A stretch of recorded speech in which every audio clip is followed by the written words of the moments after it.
नहीं, एक मिनट रुको, ये बात हजम नहीं हो रही है। मतलब ये सोर्स कह रहा है कि हमारा ब्रह्मांड, जिसमें एंड्रोमेडा और मिल्की वे जैसी अरबों आकाश गंगाएं हैं, वो असल में सबसे छोटा है, एक खरगोश हाथियों के झुंड के बीच।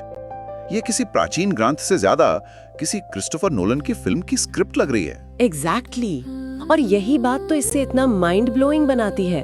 सोचो तो सही, ये टेक्स्ट दावा करता है कि हमारे यूनिवर्स के सीईओ ब्रह्मा, जिन्हें हम द क्रिएटर मानते हैं, जब कृष्ण से मिलने गए तो दरवाजे पर गार्ड ने उन्हें रोककर पूछा, कौन से ब्रह्मा? जैसे कोई पूछ रहा हो कौन सा मैनेजर, अपॉइंटमेंट है। ये तो अपमानजनक है। आप पूरे ब्रह्मांड के रचयिता हैं, आपके 4 सिल हैं और कोई गेट पर आपसे आपकी आईडी पूछ रहा है। ये तो किसी कॉस्मिक कॉमेडी जैसा लगता है। या इन्फिनिटी के कॉन्सेप्ट को पूरी तरह से गलत समझते हैं। वो सोचते हैं कि अनंत बस एक बहुत बड़ी संख्या है, पर ये सोर्स कहता है कि अनंत सिर्फ बड़ा नहीं है, इसके अलग अलग लेवल्स हैं। और आज हम इसी कॉस्मिक सीक्रेट से पर्दा उठाने वाले हैं। ठीक है, तो आज हम जिस सोर्स को देख रहे हैं वो श्री चैतन्य महाप्रभु के जरिए हमें मिला है, और ये भगवान कृष्ण की पावर और ब्यूटी के बारे में है। ये सिर्फ कोई मिथोलॉजिकल स्टोरी नहीं, राइट? ये रियलिटी के फैब्रिक को समझने की कोशिश है। बिल्कुल। और हमारा मिशन ये पता लगाना है कि क्या ये सिर्फ काव्यात्मक कल्पना है या इसमें ब्रह्मांड की कोई गहरी सच्चाई छिपी है। क्योंकि अगर इस सोर्स की माने तो जो हम देखते हैं, जो हम जानते हैं, वो पूरी तस्वीर का सिर्फ 25% है, जस्ट 1/4। वाह! तो मतलब पूरी फिजिकल रियलिटी, हर तारा, हर ग्रह, हर ब्लैक होल, वो सब बस 1/4 हिस्सा है। तो बाकी 75% कहाँ है? आज हम उसी अनदेखे, अनसुने 75% की पड़ताल करने वाले हैं। तो चलो इस कॉस्मिक मैप को अनबॉक्स करते हैं। सोर्स के मुताबिक इस भौतिक दुनिया के पार एक आध्यात्मिक आकाश है जिसे पराव्योम कहा गया है। और इसे समझने के लिए एक कमल के फूल की कल्पना करो। कमल का फूल, ये फिर से बहुत काव्यात्मक लग रहा है। Let's get practical.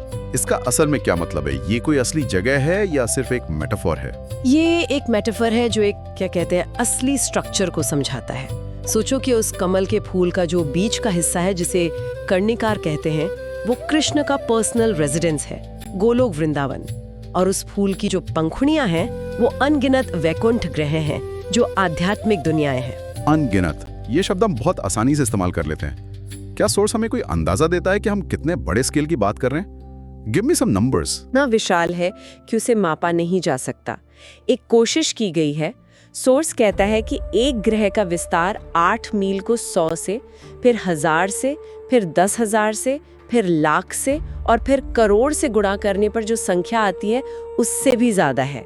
ये एक ऐसी संख्या है जिसे हमारा दिमाग प्रोसेस ही नहीं कर सकता। Let me just process that. तो ये सिर्फ बड़ा नहीं है, ये फंडामेंटली इनकॉम्प्रहेंसिबल है। ये टेक्स्ट कह रहा है कि अगर कोई वैज्ञानिक ब्रह्मांड के सारे परमाणु भी गिन ले, तब भी वो भगवान के गुणों या इस आध्यात्मिक दुनिया के स्केल को नहीं समझ सकता। हम एक चींटी की तरह हैं जो एक लाइब्रेरी को देखकर सोच रही है कि उसने पूरी दुनिया देख ली। Perfect analogy. सोर्स यही कहता है कि ब्रह्मा और शिव जैसे देवता भी इसकी लंबाई चौड़ाई का अनुमान नहीं लगा सकते, तो हम इंसानों की तो बात ही क्या है। ये वास्तविकता का वो 75% हिस्सा है जो हमारी कल्पना से भी परे है। ठीक है, तो ये एक विशाल अकल्पनीय आध्यात्मिक दुनिया का नक्शा है, लेकिन ये सब बहुत एब्स्ट्रैक्ट है। क्या सोर्स में कोई कहानी है जो इसे और कॉन्क्रीट बनाती है, इसे सिर्फ नंबरों से निकालकर एक रियल लाइफ इंसिडेंट में दिखाती है? बिल्कुल है, और यही वो कहानी है जो इस पूरे कॉन्सेप्ट को लाइफ में लाती है। जब कृष्ण द्वारका में राजा के रूप में रह रहे थे तो हमारे ब्रह्मांड के ब्रह्मा 4 सिरों वाले उनसे मिलने आए। और यहीं पर वो कौन से ब्रह्मा वाला मोमेंट हुआ था? हाँ, ब्रह्मा द्वार पर पहुंचे और द्वारपाल को संदेश भेजा। कृष्ण ने द्वारपाल से वापस पूछा, कौन से ब्रह्मा? द्वारपाल ने आकर ब्रह्मा से यही सवाल दोहराया। ब्रह्मा हैरान रह गए। उनके लिए वो द ब्रह्मा थे, अकेले क्रिएटर। जाहिर है ये ऐसा है जैसे टिम कुक एप्पल हेडक्वार्टर्स जाएं और गार्ड पूछे कौन से टिम कुक। उनका ईगो तो चकनाचूर हो गया होगा। जब कृष्ण ने ये सुना तो वे मुस्कुराए और सभी ब्रह्माओं को बुलाने के लिए ध्यान में चले गए। रुको, सभी ब्रह्माओं को, प्लूरल। यहाँ पर कहानी में ट्विस्ट आता है, एक बहुत बड़ा ट्विस्ट। पलक झपकते ही वो कमरा अनगिनत ब्रह्माओं से भर गया। सोर्स कहता है कि किसी के 10 सिर थे, किसी के 20, किसी के 100 1000, लाख, यहाँ तक कि करोड़ों सिर वाले ब्रह्मा भी वहां थे। उनके चेहरों की गिनती करना असंभव था। और सिर्फ ब्रह्मा ही नहीं, हर ब्रह्मा के साथ उनके शिव और बाकी देवता भी आए थे। ये तो किसी मल्टीवर्स सागा का क्लाइमैक्स सीन जैसा लगता है। हमारे बेचारे 4 सिरों वाले ब्रह्मा ने इस पर क्या प्रतिक्रिया दी? मुझे उनकी हालत पर तरस आ रहा है। उनकी हालत देखकर किसी को भी तरस आएगा। वो पूरी तरह से बौखला गए, अ स्टेट ऑफ शॉक। उन्होंने खुद को कई हाथियों के बीच एक खरगोश जैसा महसूस किया। वो इतने सारे शक्तिशाली प्राणियों के बीच एकदम छोटे और महत्वहीन महसूस कर रहे थे। तो ये सिर्फ एक कॉस्मिक फैक्ट नहीं है, ये अहंकार पर एक टिप्पणी भी है। मतलब जिसे हम अल्टीमेट क्रिएटर मानते हैं, उसे भी उसकी असली जगह दिखा दी गई। ये इंसानी महत्वाकांक्षा के बारे में क्या कहता है? ये यही कहता है कि ब्रह्मांड में हमेशा एक बड़ा कॉन्टेक्स्ट होता है। खैर, सभी ब्रह्माओं ने कृष्ण के चरणों में प्रणाम किया और जैसे ही उन्होंने सिर झुकाया, उनके मुकुट आपस में टकराए। सोर्स कहता है कि इस टक्कर से एक जबरदस्त आवाज हुई, जैसे मुकुट खुद कृष्ण के चरणों की प्रार्थना कर रहे हों। वाह! तो इस पूरी घटना का सार क्या था? कृष्ण क्या साबित करना चाहते थे? ये सिर्फ एक पावर मूव था? ये एक लेसन था। कृष्ण ने हमारे ब्रह्मा को प्यार से समझाया, तुम्हारा ब्रह्मांड 4 अरब मील व्यास का है, इसलिए ये सभी ब्रह्मांडों में सबसे छोटा है। इसी वजह से तुम्हारे केवल 4 सिर हैं। उन्होंने बताया कि कुछ ब्रह्मांड तो इससे खरबों गुना बड़े हैं और उन ब्रह्मांडों के ब्रह्मा के सिरों की संख्या भी उसी अनुपात में ज्यादा होती है। Mind boggling. तो ये शक्ति का एक प्रदर्शन था, लेकिन इसका मकसद डराना नहीं बल्कि पर्सपेक्टिव देना था। ये दिखाने के लिए कि उनकी शक्ति की कोई सीमा नहीं है।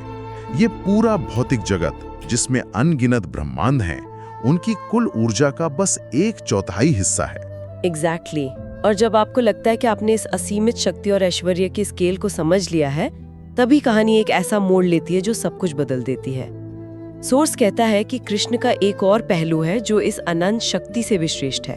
एक मिनट रुको। अनंत ब्रह्मांडों को नियंत्रित करने से ज्यादा शक्तिशाली क्या हो सकता है?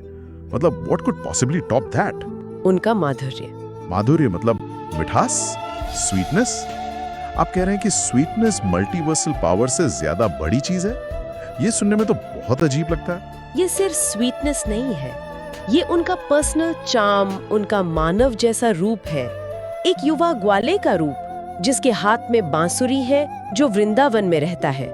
सोर्स कहता है कि ये रूप इतना सुंदर, इतना आकर्षक है कि कृष्ण खुद भी उसकी ओर आकर्षित होते हैं। एक जगह लिखा है कि कृष्ण का रूप इतना अद्भुत है कि वो खुद के लिए भी एक आश्चर्य है। Okay, hold on. तो ये टेक्स्ट कह रहा है कि व्यक्तिगत सौंदर्य और चार्म ब्रह्मांडीय शक्ति से ज्यादा महत्वपूर्ण है। ये तो काउंटर इंट्यूटिव है। आमतौर पर हम शक्ति को ही अल्टीमेट मानते हैं। बिल्कुल। सोर्स इस पर बहुत जोर देता है। एक श्लोक में कहा गया है कि कृष्ण के शरीर का सौंदर्य ऐसा है कि वो पहने हुए आभूषणों को भी सुंदर बना देता है, न कि आभूषण उन्हें। उनका शरीर ही आभूषणों का आभूषण है। ये पावर डायनेमिक को पूरी तरह से पलट देता है। शक्ति बाहर से नहीं, अंदर से आ रही है। मैं इसे समझने की कोशिश कर रहा हूँ। यह कुछ ऐसा है जैसे एक अरबपति जो दुनिया की सबसे बड़ी कंपनी चलाता है, और एक कलाकार जो एक ऐसा गीत बनाता है जो पूरी दुनिया को रुला देता है। एक के पास नियंत्रण की शक्ति है, दूसरे के पास आकर्षित करने की। और ये सोर्स कह रहा है कि आकर्षण वाली शक्ति ज्यादा फंडामेंटल है। क्या खूब कहा है। एग्जैक्टली। और इस आकर्षण का सबसे बड़ा टूल क्या है? उनकी बांसुरी। हाँ, बांसुरी का जिक्र बार बार आता है। तो इसका क्या रहस्य है? ये सिर्फ एक म्यूजिकल इंस्ट्रूमेंट तो नहीं हो सकता? ये कोई साधारण इंस्ट्रूमेंट नहीं है। सोर्स कहता है कि इसकी ध्वनि में अलौकिक शक्ति है। जब कृष्ण बांसुरी बजाते हैं तो उसकी ध्वनि इस ब्रह्मांड के 7 आवरणों को भेद कर आध्यात्मिक आकाश यानी परव्योम तक जाती है। ये इंटरडिमेंशनल साउंड है। इंटरडायमेंशनल साउंड, ये तो साइंस फिक्शन जैसा है। और इसका असर क्या होता है? इसका असर हिप्नोटिक है। सोर्स कहता है कि ये ध्वनि सभी पवित्र महिलाओं, गोपियों के धैर्य और व्रत को तोड़ देती है और उन्हें जबरदस्ती उनके परिवार और सामाजिक नियमों के खिलाफ कृष्ण के पास खींच लाती है। ये ध्वनि इतनी हावी हो जाती है कि गोपियां अपने कानों में कुछ और सुन ही नहीं पाती। तो एक संगीत वाद्य यंत्र में अंतर आयामी और सम्मोहक शक्तियां हैं। ये एक बहुत बहुत बड़ा दावा है। सोर्स इसे कैसे जस्टिफाई करता है? सोर्स के अनुसार ये सिर्फ ध्वनि नहीं है, ये उस परम माधुर्य या आकर्षण की प्योर एक्सप्रेशन है। ये वो शक्ति है जो भौतिक और आध्यात्मिक दोनों दुनियाओं को मोहित कर सकती है।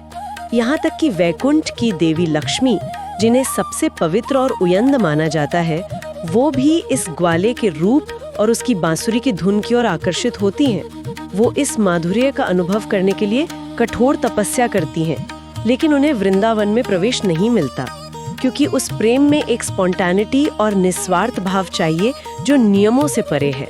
वाओ, तो ये माधुर्य इतना एक्सक्लूसिव और पावरफुल है कि स्पिरिचुअल वर्ल्ड की क्वीन भी उसके लिए तरसती है। ये तो शक्ति का पूरे कॉन्सेप्ट को ही उल्टा कर देता है। बिल्कुल, ये कहता है कि सबसे बड़ी शक्ति नियंत्रण नहीं बल्कि प्रेम है, और नहीं बल्कि अट्रैक्शन है। तो आज हमने जो पड़ताल की उसमें दो बिल्कुल अलग लेकिन जुड़े हुए विचार सामने आए।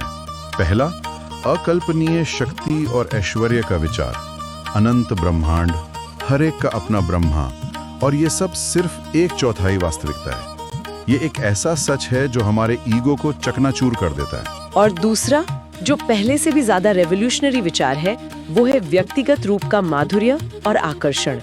एक ऐसी सुंदरता जो खुद ब्रह्मांड के नियंत्रक को भी मोहित करती है और जिसकी बांसुरी की धुन भौतिक और आध्यात्मिक सभी नियमों को तोड़ देती है। शक्ति जो डराती नहीं बल्कि अपनी ओर खींचती है। ये सोर्स हमें एक बहुत गहरे सवाल के साथ छोड़ देता है। अगर परम शक्ति का सबसे ऊंचा स्वरूप कोई भयानक निराकार ऊर्जा या कोई सर्वशक्तिमान राजा नहीं है, बल्कि एक बेहद आकर्षक और व्यक्तिगत रूप है, तो इसका वास्तविकता की प्रकृति के बारे में क्या कहना है? क्या ब्रह्मांड मूल रूप से शक्ति, नियमों और नियंत्रण पर बना है, या फिर सौंदर्य, प्रेम और आकर्षण पर?